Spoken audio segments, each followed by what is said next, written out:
Her hand shook as she grabbed mine. "Grandpa, you have to leave, now."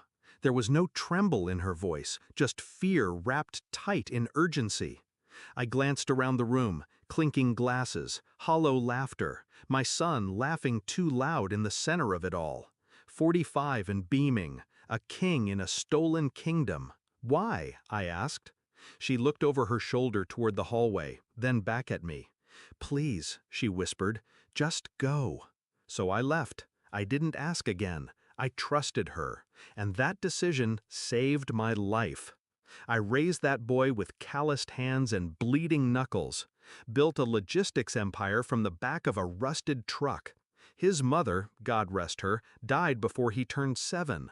He was all I had.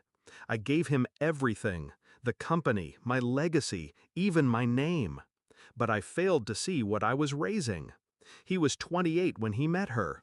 Kara, ruthless in heels, smiled like a queen but watched people like a predator.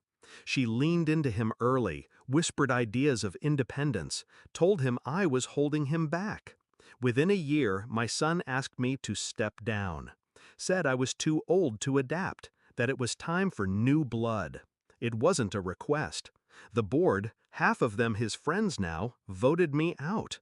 No warning, no thank you, just a final meeting with catered coffee and carefully worded condolences.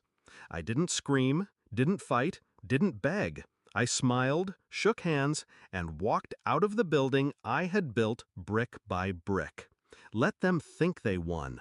But something inside me stayed awake.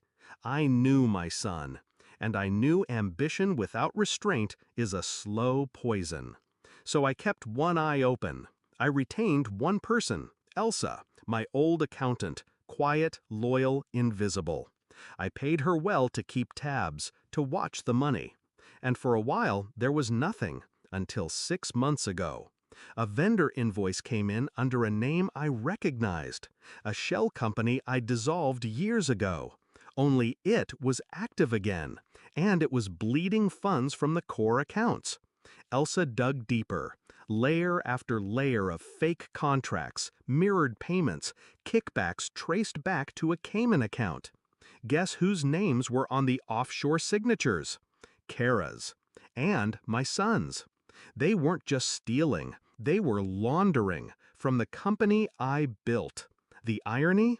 They'd used some of the same tactics I once taught my son to avoid, except this time it was intentional, calculated, criminal. I could have gone to the press, could have leaked it, but I wanted more. I wanted him to watch it crumble from the inside. So I made a plan. First, I collected everything: bank trails, dates, digital logs, printouts. I made it idiot-proof. Then I reached out to an old contact in financial crimes. He owed me a favor. I told him, wait, not yet. I wanted them to feel safe, untouchable, and then I wanted it all to fall. Tonight was supposed to be the fall. My granddaughter, 12 years old and too smart for her own good, invited me personally. Said it wouldn't be the same without me. I hadn't seen her since the takeover, but I showed up, dressed in the same suit they buried my name in. The room was full of wolves. Kara kissed me on the cheek like we hadn't tried to destroy each other. My son gave a speech thanking the generations that came before us. I smiled, waited. At 8:45 p.m., federal agents were scheduled to arrive. Quietly, no spectacle, just quiet precision. But at 8:32, my granddaughter tugged my sleeve. And I saw it. One of the waiters wasn't a waiter. He reached into his pocket, too early. My son knew. Somehow he knew. Maybe someone tipped him off. Maybe Kara suspected. Doesn't matter. They had a backup plan, and I was part of it. I slipped out the side gate just as a black SUV pulled up in front. My contact texted me 2 words. They're running. The SUV was supposed to be mine. Not a car service, not security. An accident. They would have buried me, claimed grief, redirected blame, and vanished with their millions. But my granddaughter, She saw the suitcase in the hallway. She heard Kara whispering about cleaning up loose ends. She warned me. 12 years old and already knew when something was wrong. That's the only reason I'm still breathing. After that night, things moved fast. Feds raided the house 2 days later.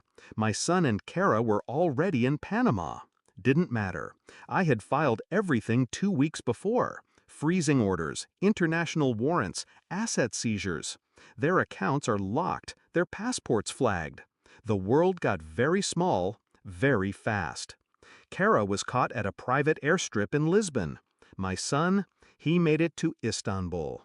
He called me, first time in years. "You did this," he said. I didn't answer.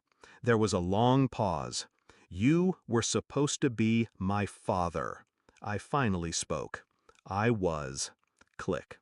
I visit my granddaughter every Saturday now. She doesn't ask about her dad. She just sits beside me on the porch and asks questions about business, about loyalty, about pride.